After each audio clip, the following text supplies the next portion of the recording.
दोस्तों, Singapore airlines की Boeing 707-300 air flight ने लंदन से भारतीय समय के मुताबिक सोमवार देर रात 2:45 पर उड़ान भरी थी। फ्लाइट दोपहर 3:40 पर सिंगापुर लैंड होने वाली थी, लेकिन टेक ऑफ के 11 घंटे बाद ये म्यांमार के एयरस्पेस में 37,000 फीट पर टर्बुलेंस में फंस गई।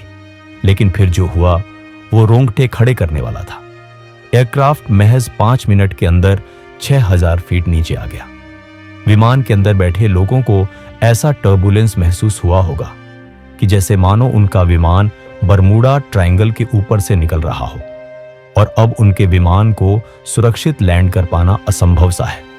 बरमूडा ट्रायंगल का नाम सामने आते ही आपको लग रहा होगा, आखिर ये कौन सी जगह है। इसे लेकर कई तरह की कहानियां प्रसिद्ध हैं।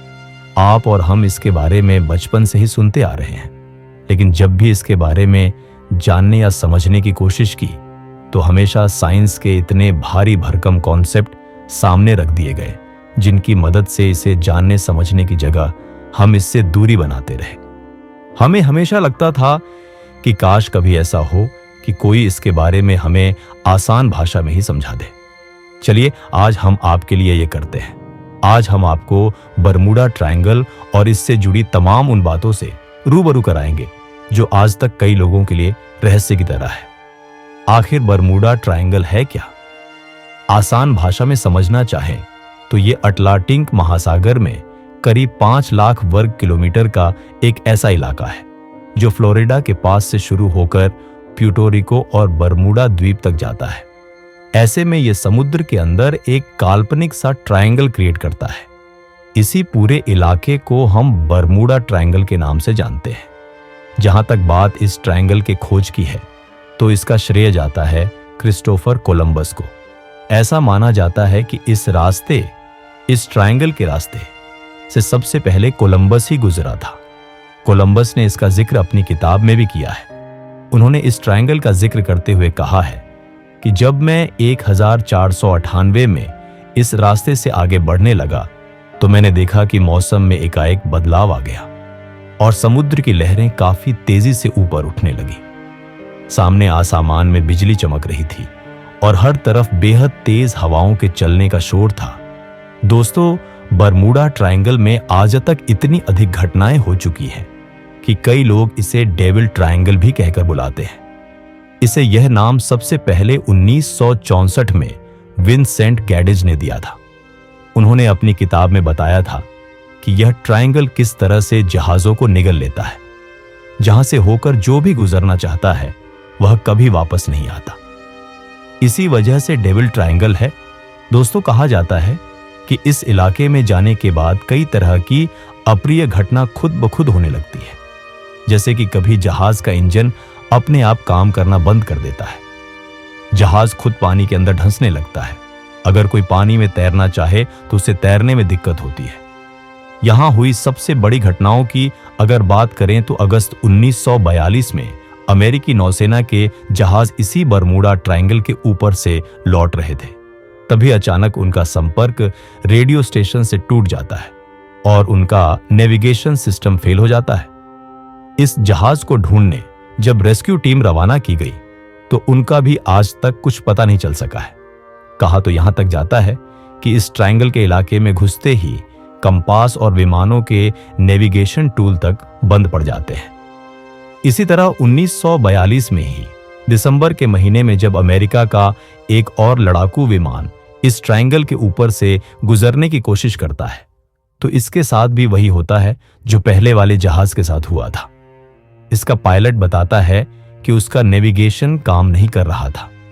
बरमूडा ट्रायंगल के इतने खतरनाक होने और यहां से गुजरने वाले जहाजों के गायब होने के कारणों का पता लगाने के लिए कई शोध किए गए हैं, लेकिन किसी भी शोध में आज तक यह साफ नहीं हो पाया है कि इस ट्रायंगल में प्रवेश करते ही ऐसा कैसे और क्यों होता है, और जो जहाज आज तक यहां से गायब हुए हैं वो आखिर गए कहां। हालांकि कई अलग अलग वैज्ञानिक इस ट्रायंगल को लेकर अलग अलग तर्क देते हैं। कई वैज्ञानिकों का मानना है कि जहाजों के साथ होने वाली अप्रिय घटना यहां मौसम में एकाएक हुए बदलाव की वजह से होता है।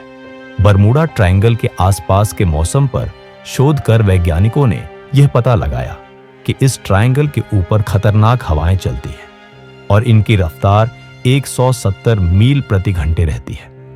ऐसे में जब कोई जहाज एकाएक इतनी तेज गति से चल रही हवाओं के संपर्क में आता है तो उसका संतुलन बिगड़ जाता है और वह हादसे का शिकार हो जाता है। दोस्तों, कुछ लोगों को कहना है कि पहले के मुकाबले अब बरमूडा ट्रायंगल में होने वाली घटनाओं की संख्या में काफी कम हुई है। इसकी एक वजह उन्नत तकनीक का इस्तेमाल भी है। तकनीक के इस्तेमाल से आज ऐसे रडार और सोनार तैयार किए गए हैं जो यात्रा के दौरान समुद्री जहाजों को पानी के नीचे मौजूद खतरों के बारे पहले ही बता देते हैं। लेकिन आज से 50 साल से पहले उस समय के पानी के जहाजों के पास इस तरह का तकनीक नहीं था। ऐसे में मौसम में बदलाव से लेकर पानी के नीचे मौजूद बड़े पत्थर के खतरों के बारे में उन्हें पहले मालूम नहीं चल पाता था। तो दोस्तों, अब बात करते हैं बरमूडा ट्रायंगल में हादसों की कुछ प्रमुख वजहें के बारे में। अलग अलग समय पर विभिन्न वैज्ञानिकों ने बरमूडा ट्रायंगल से गुजरने वाले जहाजों के साथ हादसे की वजह को अलग अलग बताया है। इन तमाम वैज्ञानिकों द्वारा दी गई थ्योरी को मिलाकर अगर ये आकलन करने की कोशिश करें कि आखिर यहां होने वाली घटनाओं के पीछे की वजह क्या रही होगी, तो हम 2 से 3 निष्कर्ष पर पहुंचेंगे। 1. समुद्र के नीचे होने वाले ज्वालामुखी विस्फोट के कारण वैज्ञानिकों की एक थ्योरी ये कहती है कि बरमूडा ट्रायंगल जिस जगह है वहां समय समय पर ज्वालामुखी विस्फोट होते रहते हैं। ऐसे में समुद्र के नीचे जब ज्वालामुखी विस्फोट होता है, इसकी वजह से धरती के अंदर से कई तरह की गैस बाहर निकलती है। इनमें मीथेन गैस भी शामिल है। ऐसे में ज्वालामुखी विस्फोट के बाद जब मीथेन गैस समुद्र के पानी से मिलता है तो वह समुद्र की डेंसिटी यानी उसके घनत्व को कम कर देता है। चूंकि इन जहाजों को समुद्र की ज्यादा डेंसिटी के हिसाब से डिजाइन किया जाता है, ऐसे समुद्र के पानी की डेंसिटी घटने के बाद जहाज एकाएक नीचे धंसने लगते हैं। लिहाजा यहां कई जहाज उस गति से नहीं बढ़ पाते हैं। ORR इंजन पर ज्यादा जोर पड़ने वो फेल तक हो जाते हैं। 2. इस वजह से चलती हैं तेज हवाएं। इस ट्रायंगल के शोध के दौरान वैज्ञानिकों को पता चला कि बरमूडा के आसपास के इलाकों में छोटे छोटे समुद्री पहाड़ हैं। अब ऐसे में जब हवाएं इन पहाड़ियों से टकराती हैं तो उनमें एक हलचल शुरू हो जाती है।